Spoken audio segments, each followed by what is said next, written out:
ओठावरी वधूवरी सजनी आले शुभ या ओठावरी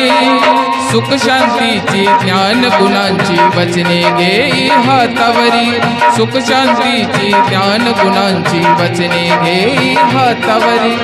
अंतरपाठातून वधूवर हो अंतरपाठातून वधूवर पाती राधेशा